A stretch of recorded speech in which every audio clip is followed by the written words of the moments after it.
घर से वह निकली होगी लेकर कितने अरमान, बाबा की दुआएं, माँ का दुलार, भाई का गुमान। किसे पता था फिर कभी वापस नहीं आएगी, समाज को मुंह चिढ़ाती छत विछत लाश आएगी। काम से थक कर गई थी करने वह थोड़ा आराम, घात लगाए बैठे थे कुछ दरिंदे निर्दयी बेलगाम। कर दिया उस मासूम के अस्तित्व को चकनाचूर, छटपटाई होगी कितना होकर वह बेबस मजबूर। किया होगा संघर्ष खूब, कितना वह लड़ी होगी, इज्जत को बचाने की कोशिश बहुत की होगी। पर टूट गई सांसें, फिर से जीत गई दरिंदगी। आखिर दूर होगी समाज से कब ये गंदगी, आखिर दूर होगी समाज से कब ये गंदगी। नमस्कार मित्रों, स्वागत है आप सभी का चंगा जीवन पर। जी हाँ, आज हम बात कर रहे हैं कोलकाता रेप केस, जिसे आप सबने निर्भया 2.0 का नाम दिया है। आज कोलकाता की इस निर्भया ने हमें फिर से दिसंबर 2012 की वो काली रात याद दिला दी। जी हाँ, उस वक्त भी लोग ऐसे ही प्रोटेस्ट कर रहे थे, ऐसे ही कैंडल मार्चें हो रही थी और ऐसे ही जन सैलाब उमड़ा था हमारी दिल्ली की निर्भया को इंसाफ दिलाने के लिए, और इंसाफ मिला भी। लेकिन 8 साल बाद, जी हाँ, मार्च 2020 को उन हैवानों को फांसी की सज़ा दी गई। उसमें से एक को तो ये कहकर 3 साल में छोड़ दिया गया कि वो 18 साल से कम का है। और आज भी ऐसा ही एक जन सैलाब उमड़ा हुआ है हमारी कोलकाता की निर्भया को इंसाफ दिलाने के लिए। उम्मीद करती हूँ कि उसे जल्दी ही इंसाफ मिलेगा। आज ना तो बात यहाँ किसी प्रोटेस्ट की हो रही है, ना कैंडल मार्च की, और ना ही इंसाफ में लगने वाले समय की। यहाँ बस मैं आपसे एक प्रश्न पूछना चाहती हूँ कि हमारे देश में ये सारी चीज़ें बार बार क्यों हो रही हैं? आखिर क्या कारण हो सकता है इसके पीछे?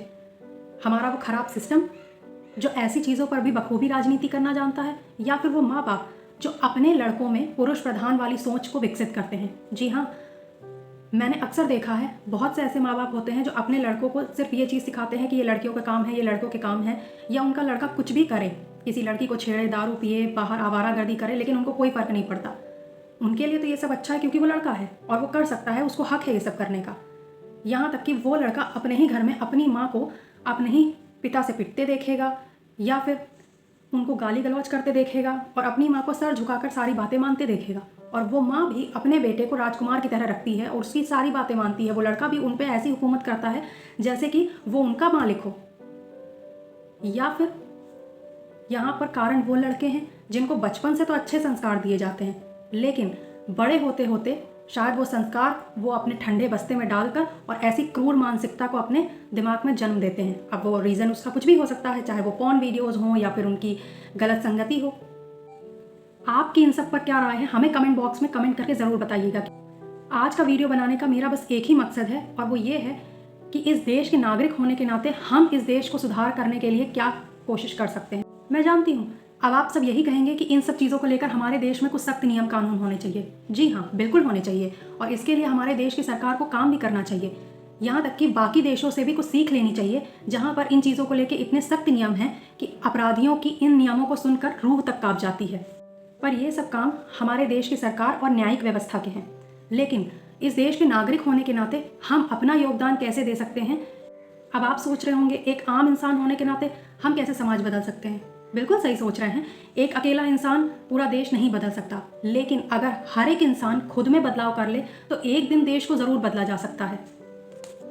इसीलिए मैं अपील करती हूँ उन माता पिता से जिनकी बेटियाँ हैं, आप अपनी बेटियों को कोमल नहीं कठोर बनाइए, फूल नहीं पत्थर बनाइए।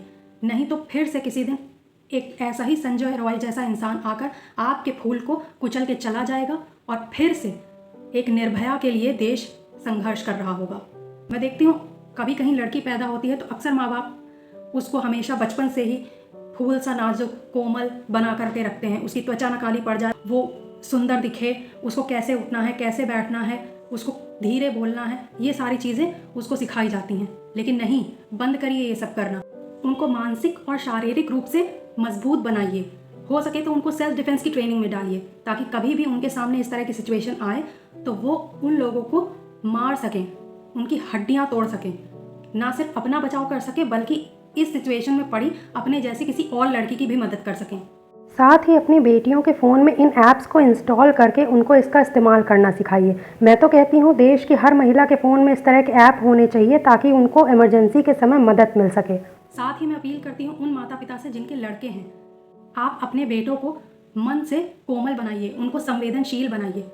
उनसे घर के काम करवाइए, जिससे कि उनको ये समझ आ सके कि कोई भी काम लड़का या लड़की का नहीं होता है। लड़कियां भी इंसान होती हैं और उनके बराबरी की होती हैं। जब आप अपनी लड़कियों पे पाबंदी लगाते हैं कि आपको 7 बजे घर आ जाना है, आपको यहाँ नहीं जाना, आपको वहाँ नहीं जाना, तो साथ ही अपने लड़कों पे भी पाबंदी लगाइए।